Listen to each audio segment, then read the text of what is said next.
Vous croyez avoir une idée? Sachez que votre cerveau l'a eu bien avant que vous en ayez conscience. Prenez la deuxième phrase. Tous les mots en sont déformés.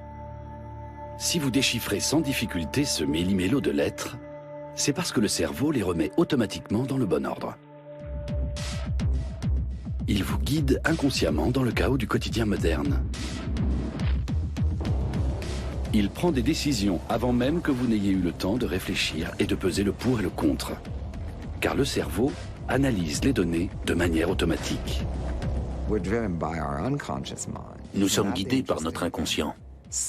La plupart de nos actes relèvent de lui. Les décisions que nous prenons, c'est lui qui nous les dicte. J'en viens souvent à me demander qui commande ici. Sommes-nous encore maîtres à bord? Quelle est la part de contrôle que nous exerçons vraiment? L'influence de notre inconscient s'exerce pratiquement sur tout. Les études récentes le confirment. La tendance n'est pas « on pensait que toutes ces choses étaient inconscientes, mais maintenant on découvre qu'elles sont conscientes ». Non, c'est même tout le contraire. Plus on avance dans nos recherches, plus la part du conscient diminue. La part du moi conscient dans notre tête rétrécit de plus en plus. Notre perception du monde étant lacunaire, notre cerveau reconstitue en quelque sorte les pièces manquantes. Comme ça, on peut continuer à avancer dans la vie. C'est plus simple de procéder ainsi, plutôt que d'essayer de se faire une représentation précise du monde. Notre cerveau se contente d'une estimation sommaire, parce que c'est plus rapide et qu'en général, ça fonctionne bien.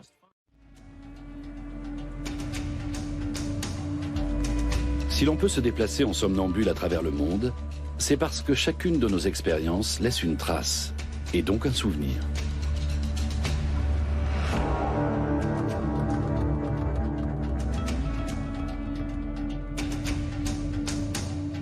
Nous allons puiser dans ces archives le jour où nous rencontrons quelqu'un pour la première fois. Parce qu'inconsciemment, nous généralisons les expériences passées que nous avons faites avec autrui.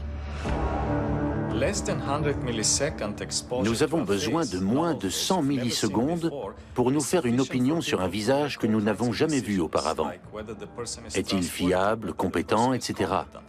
Ces jugements ne sont pas forcément exacts, mais ils ont l'avantage de se façonner très vite.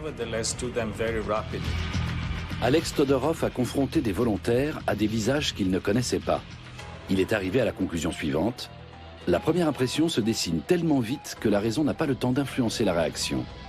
Des yeux rapprochés, un visage anguleux, sont ressentis comme agressifs. Les visages poupins sont classés dans la catégorie digne de confiance mais pas compétent. Quand la raison s'en mêle, les observateurs deviennent simplement un peu plus sûrs de leur réaction initiale. Mais cela ne signifie pas pour autant qu'ils sont dans le vrai. Les autres nous jugent à partir des traits de notre visage. C'est là la grande découverte d'Alex Todorov.